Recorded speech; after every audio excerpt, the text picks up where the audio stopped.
یا یہ کہ کوئی اس کے ہاتھ میں اختیار نہیں. یہ تمام جو حالات انسان پر طاری ہوتے ہیں، ان کے جواب میں جو طرز عمل فکری اعتبار سے اور عملاً انسان اختیار کرتا ہے، اس کے 4 درجے ہیں.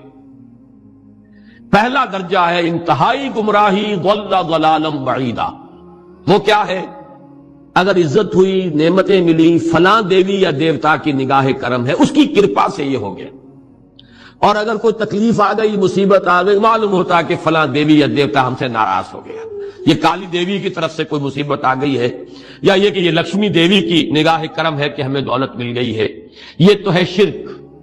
شرک ہونے کے اعتبار سے یہ ہے ضل ضلالا بعیدا، انتہائی پستی. اس پستی سے اوپر آئیں گے تو توحید کی پہلی منزل ہے. عزت دی اللہ نے دی. اگر کوئی تنگی آ گئی، فقر، تکلیف، کوئی ذلت، رسوائی، یہ بھی اللہ کی طرف سے.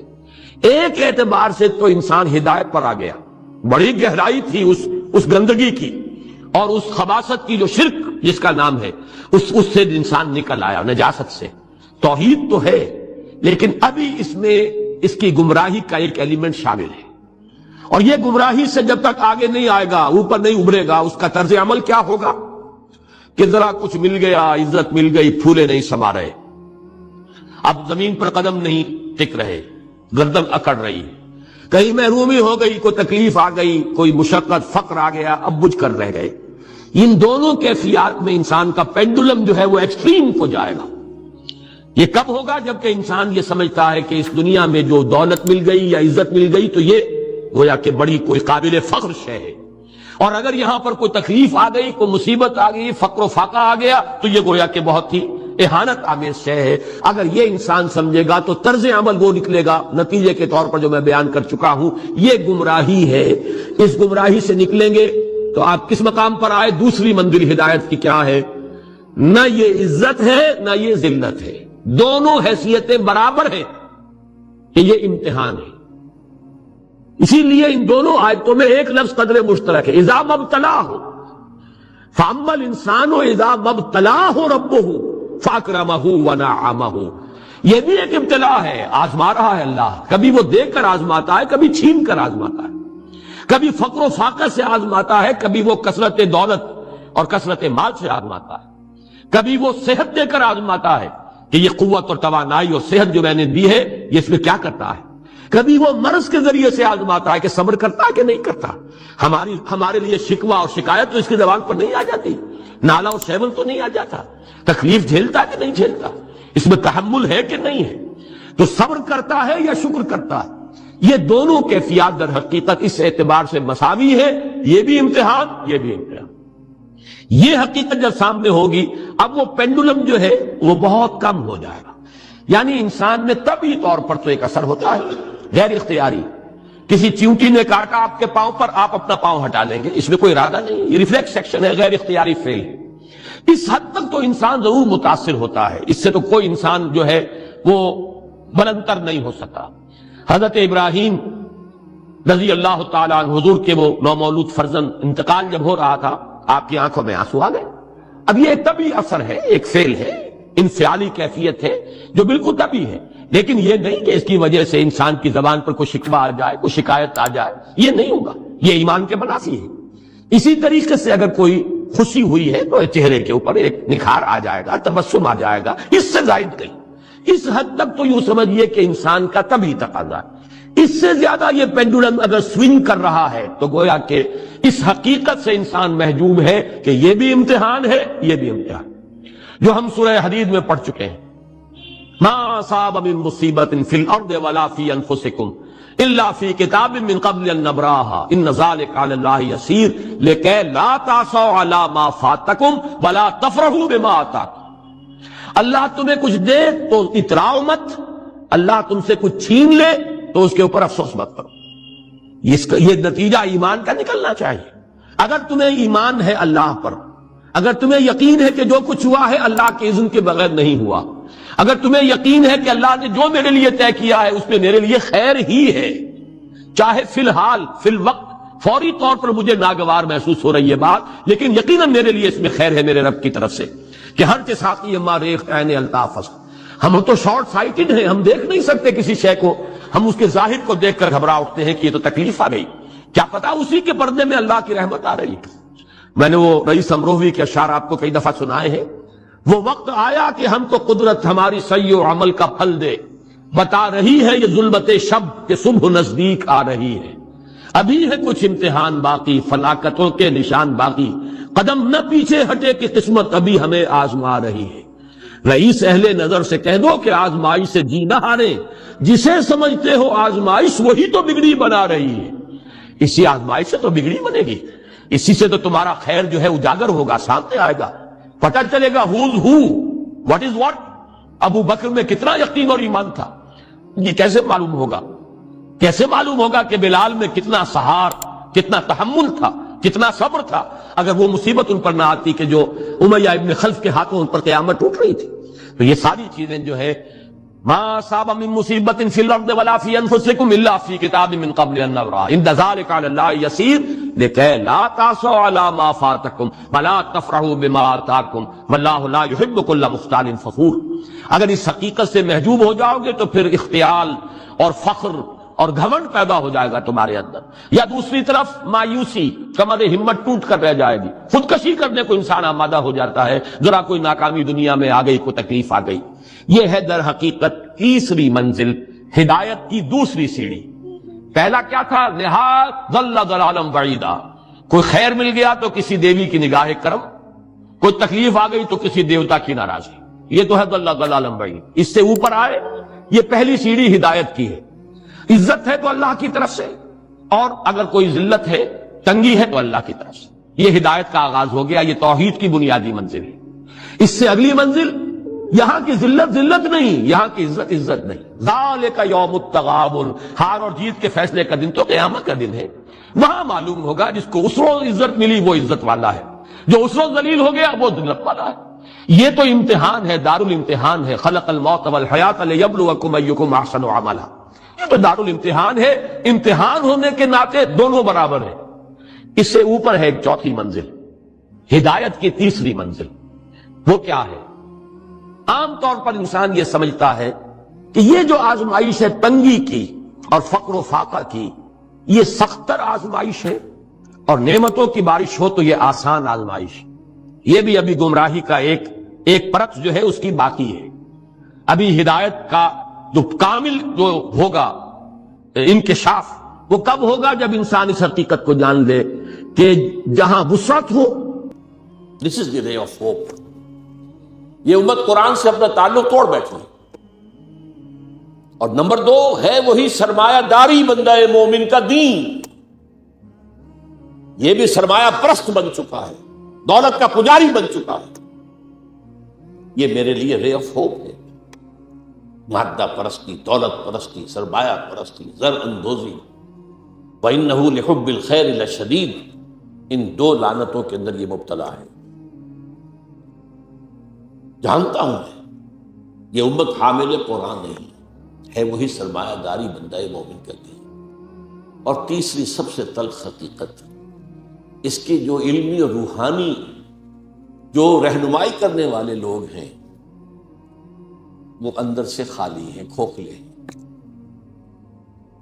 جانتا ہوں میں کہ مشرق کی اندھیری رات میں بے ید بیضا ہے پیران حرم کی آستی، علماء ہیں اور صوفیاء ہیں اور پیشوا ہیں اور مسند نشین ہیں اور سب کچھ ہے، لیکن کسی کے آستین میں وہ موسیٰ والا ید بیضا نہیں ہے، خالی ہے، اندر سے کھوکھلے۔ اس کا نقشہ ایک حدیث میں آیا ہے جو لرزا دینے والی حدیث ہے، آج کا نقشہ ہے وہ بالکل۔ حضور نے فرمایا یوشک ویاتی علی الناس زمان، مجھے اندیشہ ہے لوگوں پر ایک زمانہ ایسا آ جائے گا، ذرا گنتی کیجئے کیسا ہوگا۔ لا یبقى من الاسلام الا اسمہ، اسلام میں سے اس کے نام کے سوا کچھ نہیں بچے گا۔ کہاں ہے اسلام دنیا میں؟ دکھاؤ، اجتماعی سطح پر دکھاؤ کہاں ہے۔ ولا یبقى من القرآن الا رسمہ، اور قرآن میں سے سوائے اس کے رسم الخط کے کچھ نہیں بچے گا۔ معنی کہاں ہے قرآن کی؟ ہو رہی ہے اس کی طرف پیش قدمی ہو رہی ہے تدریجاً، لیکن یہ جو اس حدیث کا جو ہے موقف سامنے ہے، مساجدہم عامرۃ، ان کی مسجدیں آباد تو بہت ہوں گی، بڑی بڑی مسجدیں، شاندار مسجدیں، عالیشان مسجدیں، بھری ہوئی بھرپور، جمعے کے اندر عیدین کا اجتماع، وہی خراب من الہدی، ہدایت سے خالی ہوں گی، ایک رسم پرستی ہو رہی ہوگی، ایک ریچولزم ہو رہی ہوگی، رہ گئی رسم ازاں روح بلالی نہ رہی، رہ گئے فلسفہ، رہ گیا تلقین غزالی نہ رہی۔ اور آخری بات، علماءہم شر من تحت عدیم السماء، ان کے علماء آسمان کی چھت کے نیچے کی بدترین مخلوق ہوں گے۔ من عندہم تخرج الفتنۃ وفیہم تعود، ان کے اندر سے فتنے برآمد ہوتے رہیں گے، فلاں کافر، فلاں یہ، فلاں وہ، فلاں وہ، اور فتنے ان کے اندر ہی جو ہے داخل ہوتے رہیں گے دوبارہ۔ یہ حدیث نبوی۔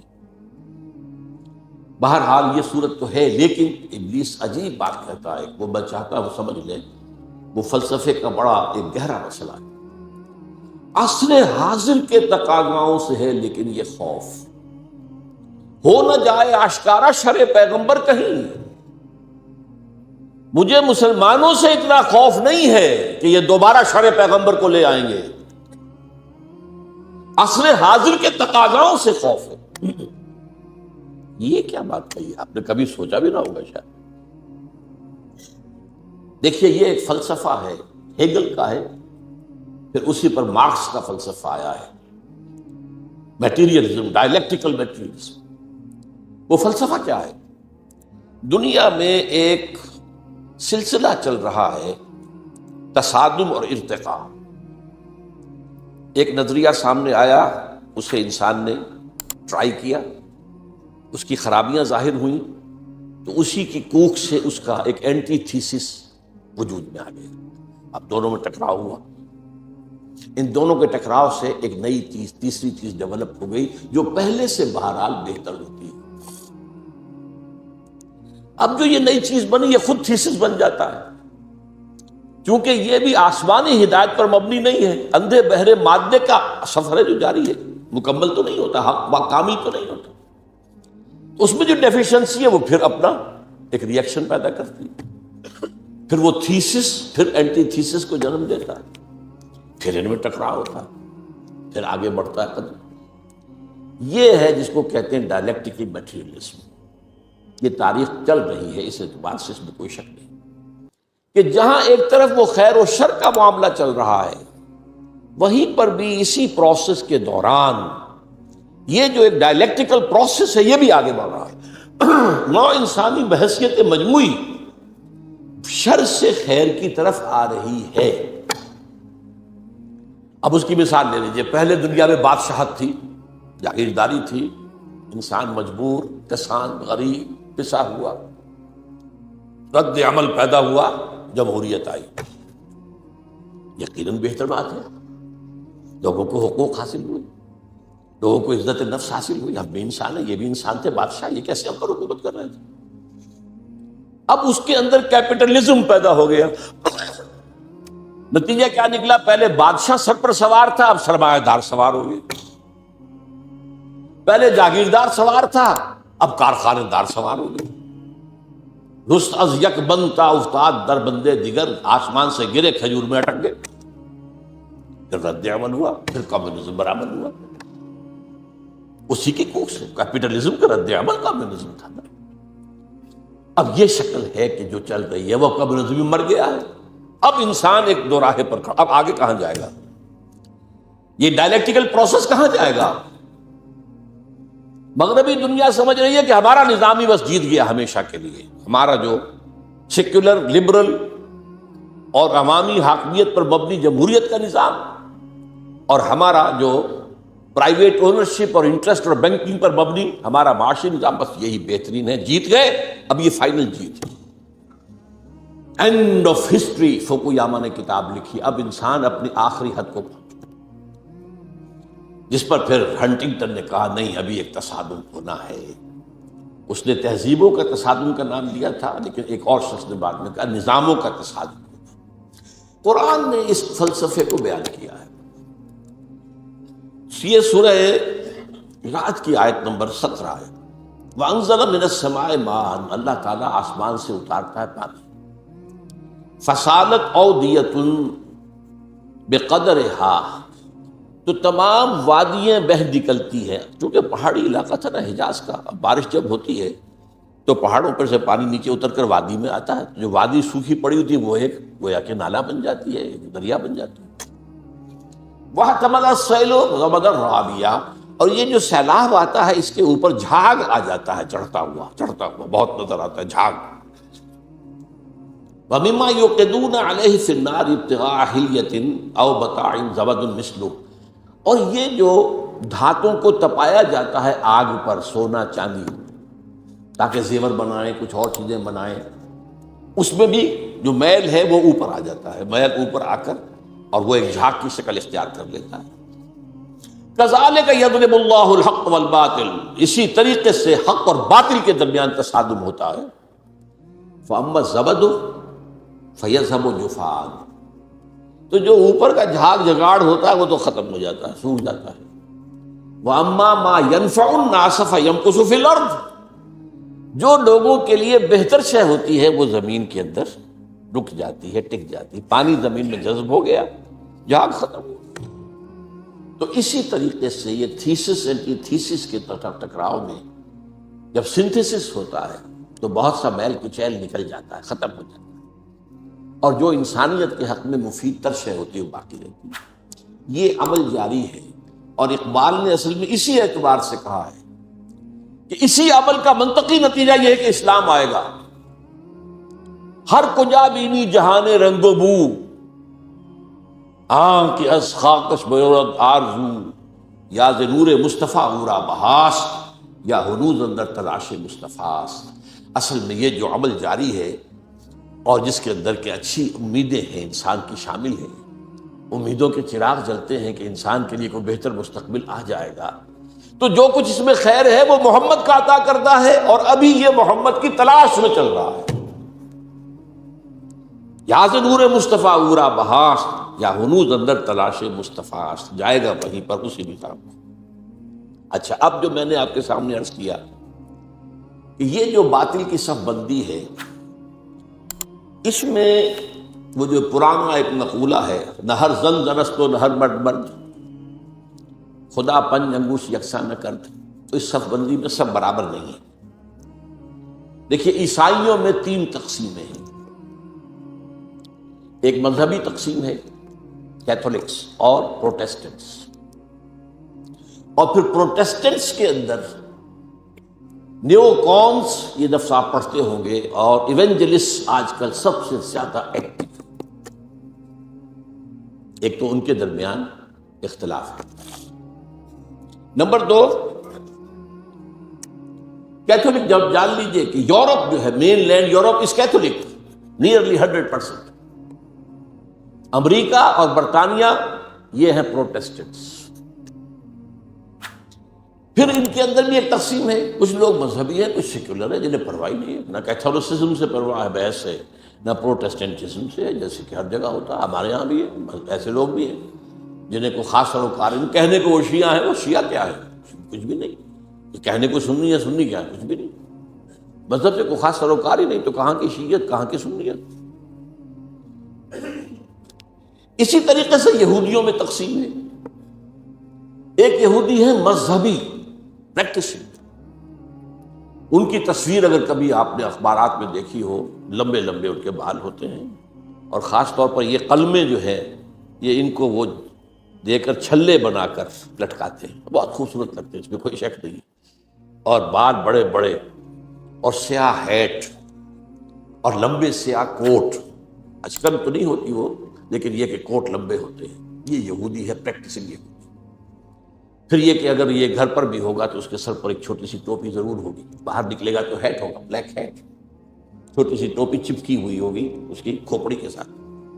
یہ یہودی ہے، پریکٹسنگ یہودی۔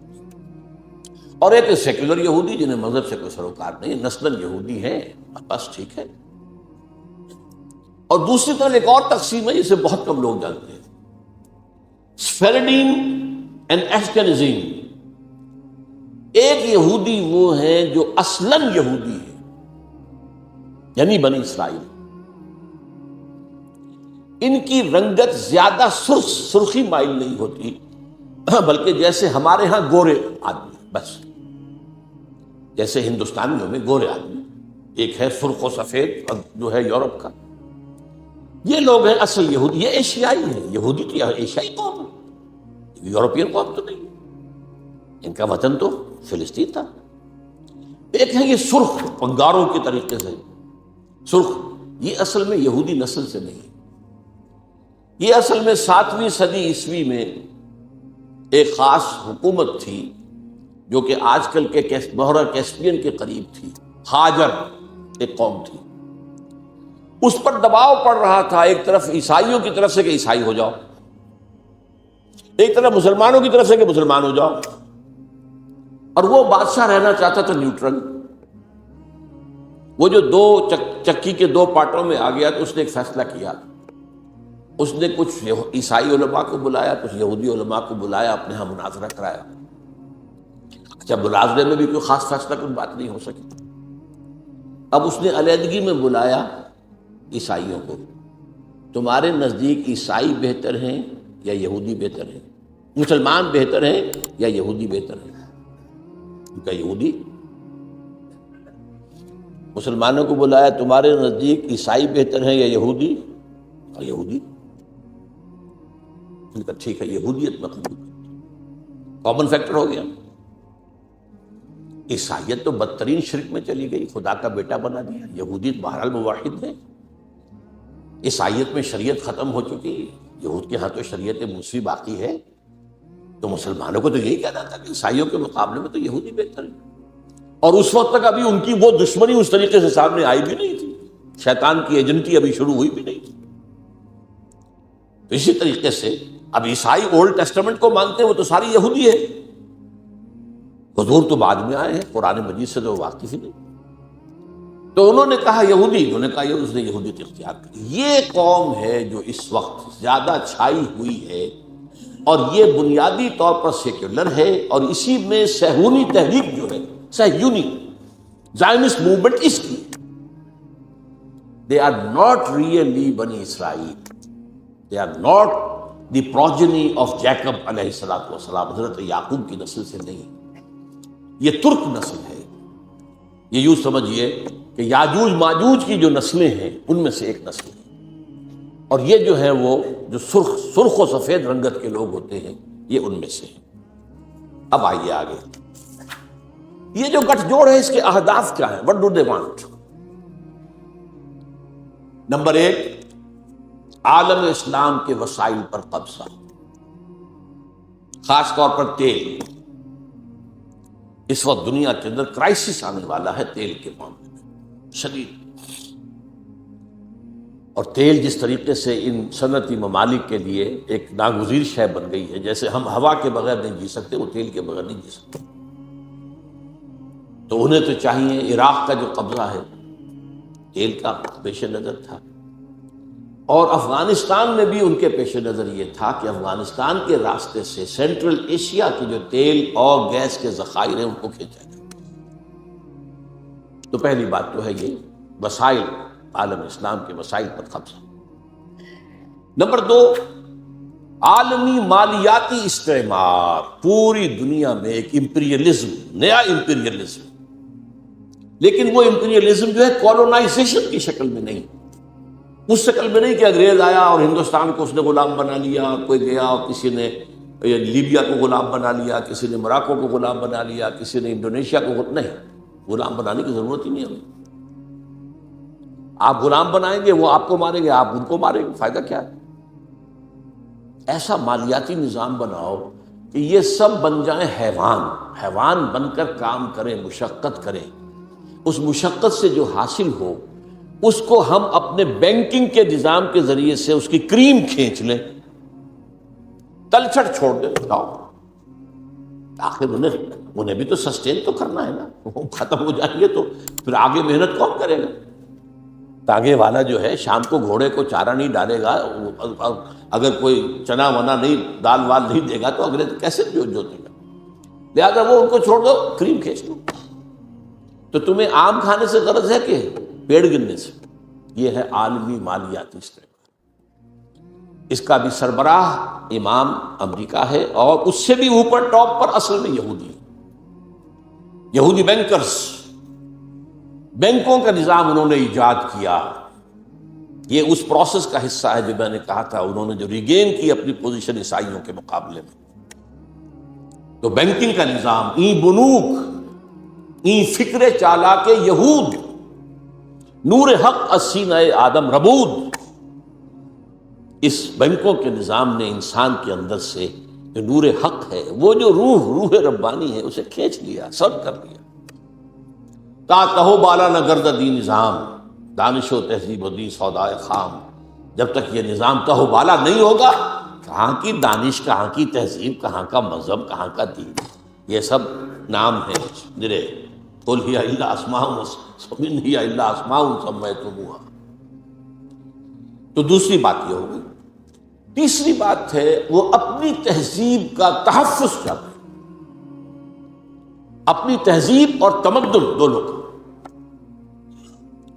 یہ جو اقبال نے لفظ استعمال کیا ہے تہذیب نے، پھر اپنے درندوں کو، میں حیران ہوتا ہوں اس شخص کے بارے میں، وہ الفاظ جو آج بش کہہ رہا، اور سویلائزیشن، ہمیں خطرہ ہے، ہماری تہذیب کو خطرہ ہے، یہ سارے کے سارے تل گئے ہماری تہذیب کو ختم کرنے پر۔ اور بیل ہی یہی الفاظ استعمال کیے تھے اپنے وقت کے فرعون اعظم نے، مصر کا فرعون، ان ھذان لساحران یریدان ان یخرجاکم من ارضکم بسحرہما ویذھبا بطریقتکم المثلی۔ یہ جو موسیٰ اور ہارون آ گئے نا، یہ دو جادوگر ہیں، یہ چاہتے ہیں اپنے جادو کے بل پر تمہیں اپنے ملک سے بے دخل کر دیں اور تمہاری مثالی تہذیب کو ختم کر دیں۔ وَيَذْهَبَا بِطَرِيقَتِكُمُ الْمُثْلَىٰ۔ آج در حقیقت وہ چاہتے ہیں کہ اپنی اس تہذیب اور تمدن کا اور اپنے نظام کا، خاص طور پر مالیاتی نظام، وہ سارا معاملہ جو مالیاتی استحصال کا ہے وہ تو اسی پر تو مبنی ہے، مالیاتی نظام ختم تو ختم۔ اور وہ اسی لیے عالم اسلام پر اس نظام کو، تہذیب جمع تمدن، اس کو ٹھوسنا چاہتے ہیں بزور طاقت سے۔ اس کے لیے ڈالر بھی خرچ کر رہے ہیں، ارب ہا ارب، خرب ہا خرب۔ اس کے لیے این جی اوز کی فوجوں کی فوجیں ہیں جو بنا دی گئی ہیں۔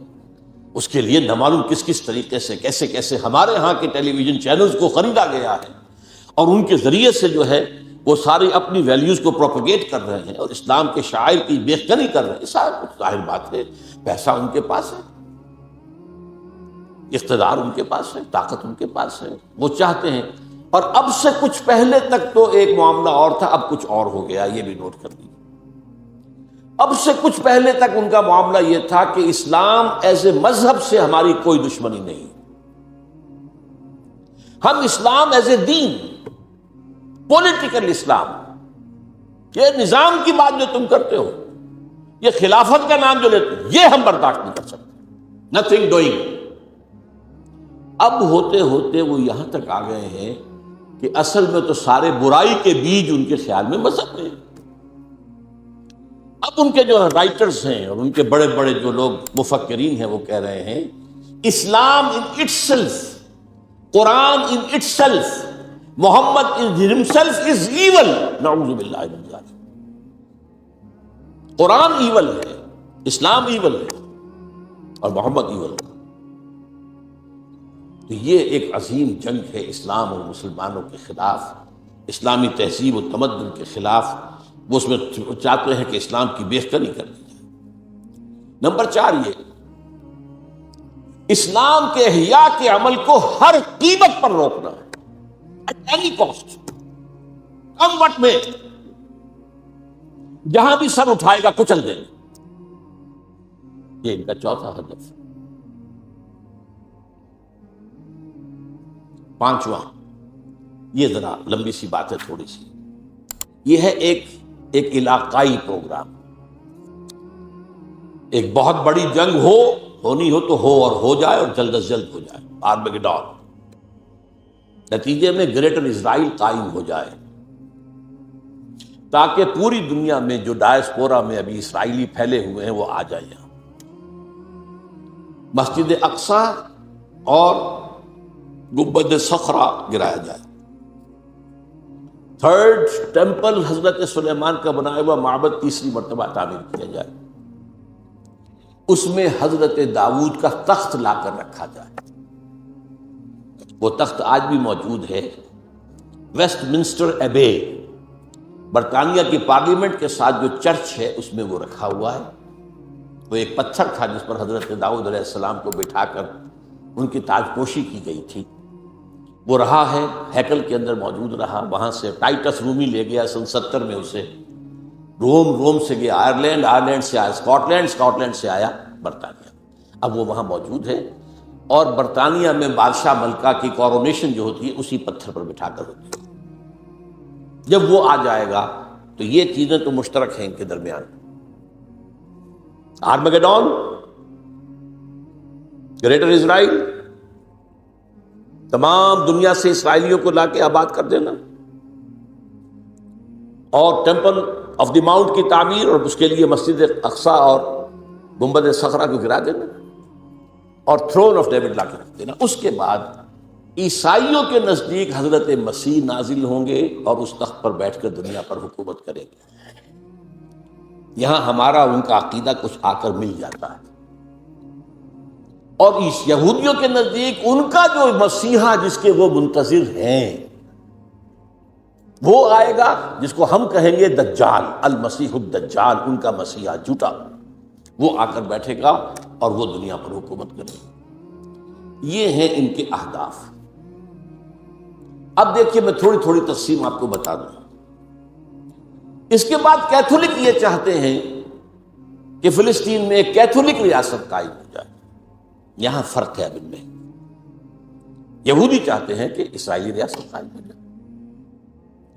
اچھا، کیتھولکس اور یورپینز اتنے زیادہ پرو یہودی نہیں ہیں جتنے کہ پروٹیسٹنٹس اور ایونجلسٹ اور نیوکونز ہیں برطانیہ اور امریکہ۔ ان میں تھوڑے فرق جو ہے اس اعتبار سے رہتے ہیں۔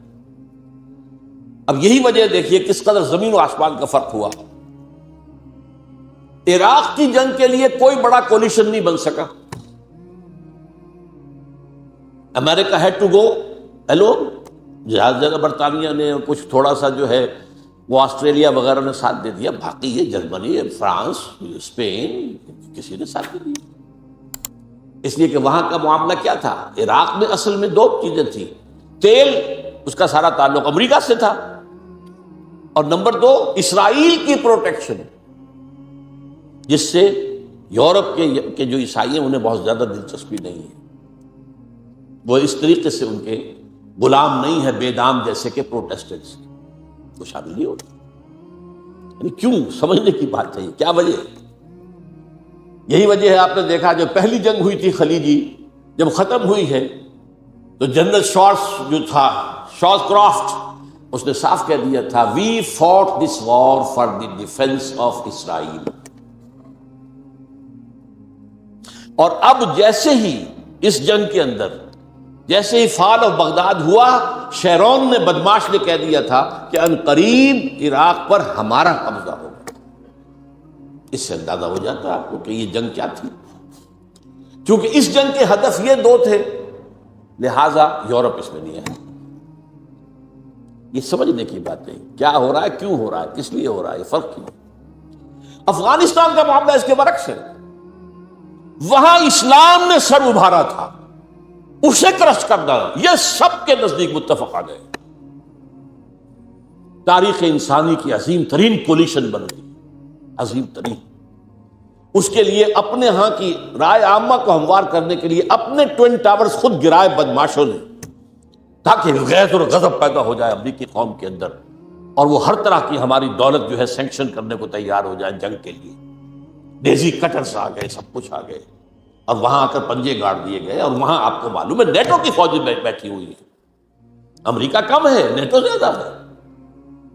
اس لیے کہ میں یہ سمجھتا ہوں کہ ان کے علم میں احادیث نبویہ ہیں، یہ جاہل نہیں ہیں۔ ایک حدیث یہ ہے کہ جب آخری مقابلہ ہوگا، حضرت عیسیٰ اور ان کے ساتھ اہل ایمان شامل ہوں گے اور یہودیوں کے مابین، تو کوئی درخت، کوئی پتھر یہودی کو پناہ نہیں دے گا، بلکہ کہے گا اے مسلمان، اے بھائی، یہ یہودی میرے پیچھے چھپا ہوا ہے، اس کو آ کے قتل کر دو، سوائے غرقد کے ایک درخت ہے وہ یہودیوں کا ہمدرد ہے، اور اب غرقد ہی سب سے بڑے پیمانے پر اسرائیل میں کاشت کیا گیا۔ نمبر 2، یہ حدیث ہے کہ خراسان کے علاقے سے فوجیں آئیں گی جو دجال کا مقابلہ کریں گی حضرت مسیح علیہ السلام کے ساتھ ہو کر، اور وہ سیاہ جھنڈے لے کر آئیں گی اور ان کا رخ کوئی موڑ نہیں سکے گا، لہذا یہ خراسان، یہ وہ سمجھتے ہیں کہ یہیں سے سارا اندیشہ جو ہے اسلام کے احیاء کا وہ موجود ہے۔ اس اعتبار سے افغانستان میں ان کی جنگ کا ہدف کچھ اور ہے، عراق میں ان کی جنگ کا ہدف کچھ اور ہے۔